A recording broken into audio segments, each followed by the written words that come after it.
Hey, what's up, key holders, and welcome back to Minted Keys. Today we'll be covering the Absolute Batman issue number 15, which just came out today.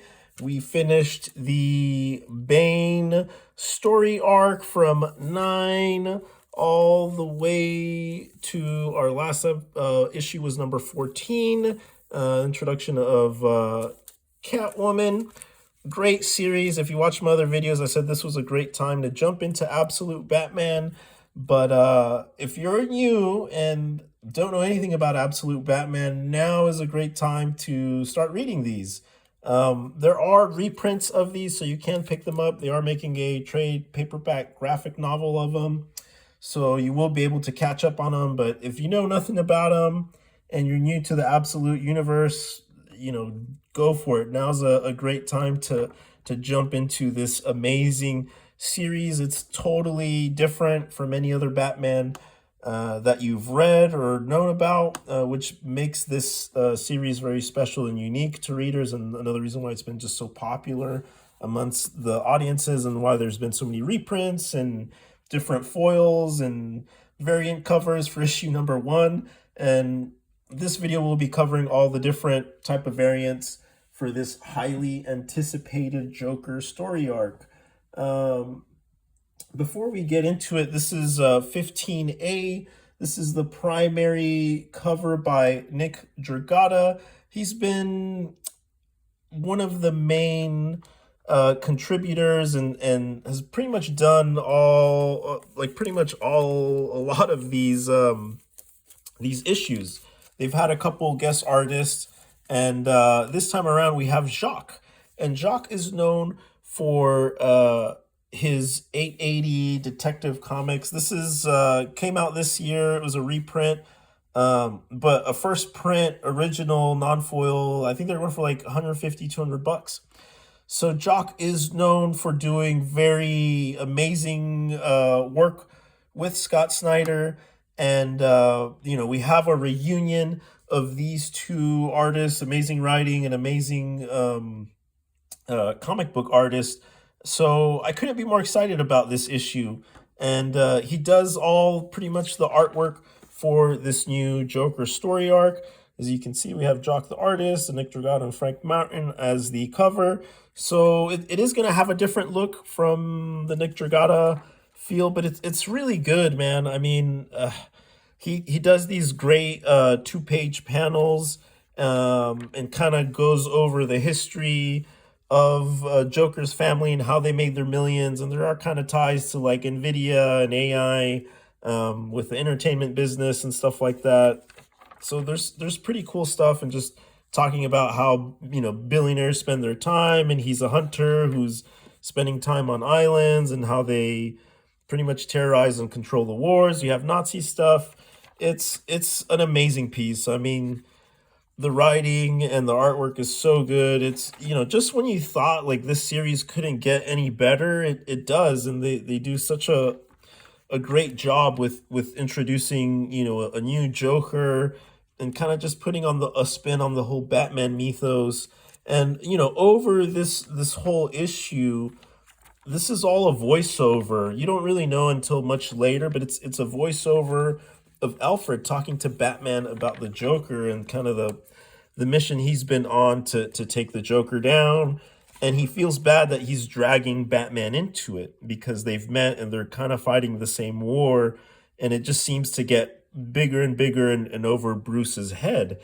And here's just amazing, 1 page of Batman, and the suit is a little different from the Nick Dragotta stuff, but it's so good. These 2 pages are so amazing, and I couldn't be happier with the story. And you have him walking into the Joker cave, which is like something we've never seen. Next issue is Absolute Wonder Woman.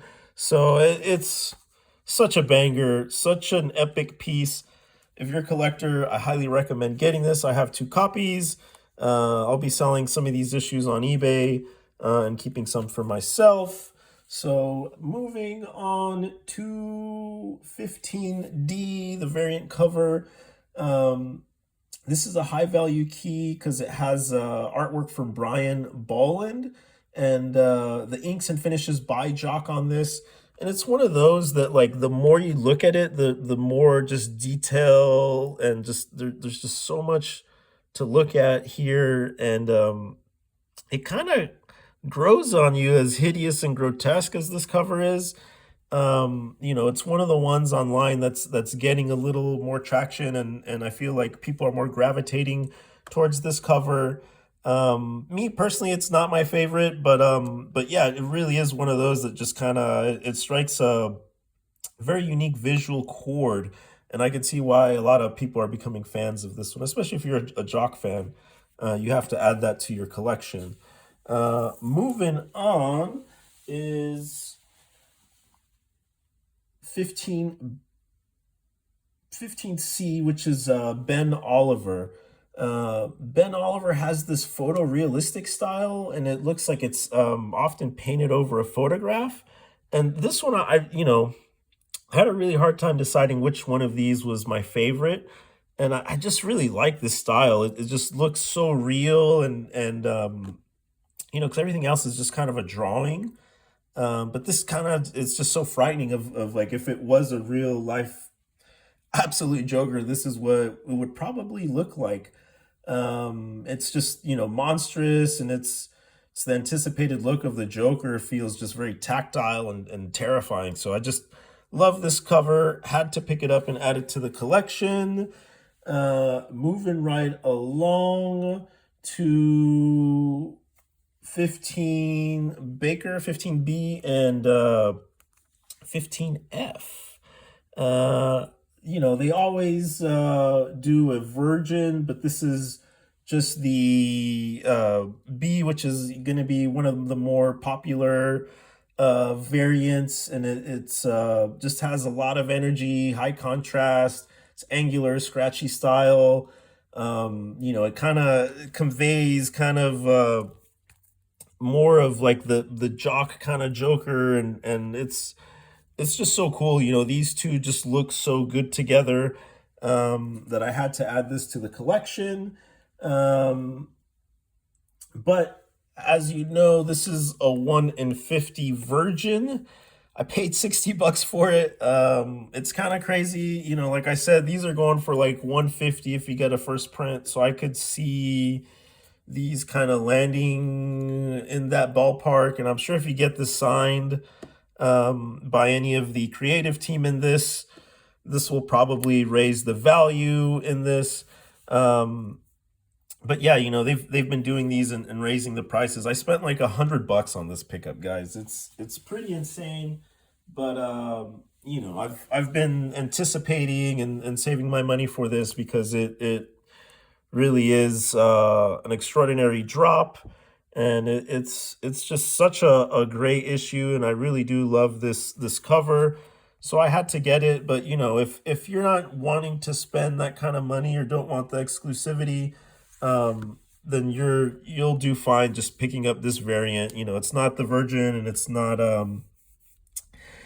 it's not a limited print, but they still only made a couple thousands of these compared to a quarter of a mil. I want to say they printed more of these than the first print of Absolute Batman #1, which I think was like 200 or 250 copies. So I think this may be exceeding, I don't know, 300,000 copies. So there aren't going to be a lot of these. And if you are able to get one, they're super cool. But this is F is the one that everyone is after, and I'm just so happy to have added this to my collection. But yeah, man, it's what a fantastic showcase. Just 5 amazing covers for the Absolute Batman.